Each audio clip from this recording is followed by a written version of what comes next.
그렇다면 은둔형 외톨이는 어떤 순간부터 방 안에 틀어박히게 될까? 방 안에 틀어박히기 전에는 그럭저럭 살고 있었다.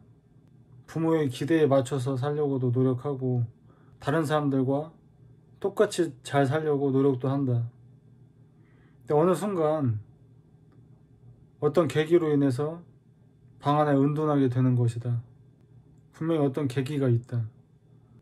그리고 그 계기는 지금까지 내가 구축해온 심리적인 방어 체제, 그것을 깨뜨려 버린다. 지금까지 그 사람을 움직여온 것은 불안이었다. 사실 마음속에 여러 가지 욕망, 부정적인 감정들, 그런 것들을 억누르고 있었는데 어떤 계기로 인해서 그게 깨뜨려져 버린 것이다. 지금까지 착한 아이로 성실하게 살아왔다고 치자. 그러다 어느 순간에 이 모든 노력이 다 무의미하다는 걸 깨닫게 되는 것이다. 다시 말하면 제가 하고 싶어서 공부를 한 것도 아니고 제가 하고 싶어서 성실한 태도를 유지한 것이 아니다. 지금까지 삶의 방식이 제가 하고 싶어서 한 게 아니라 부모의 기대 때문에, 주위의 시선 때문에 불안을 느껴서 어쩔 수 없이 한 것이다. 그리고 어떤 계기로 인해서 이 모든 것이 다 부질없다고 느껴지게 된 것이고 또 내 솔직한 감정을 깨닫게 되는 계기가 생겨버린 것이다.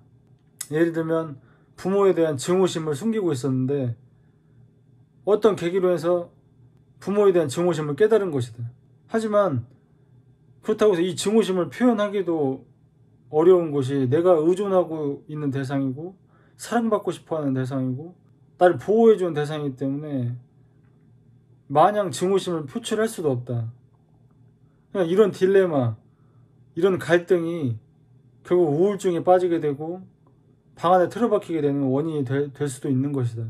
또 하나는 어떤 계기가 굉장한 분노를 느끼게 만드는 계기가 있었는데 그 분노를 표출하지 못하고 그 분노가 자신을 향하게 되는, 그래서 우울과 열등감에 빠져서 살아갈 자신이 없게 되는, 그래서 차라리 방 안에 틀어박히게 되는, 그냥 결국은 방 안에 틀어박히게 된 행위는 나를 보호하기 위한 것이다.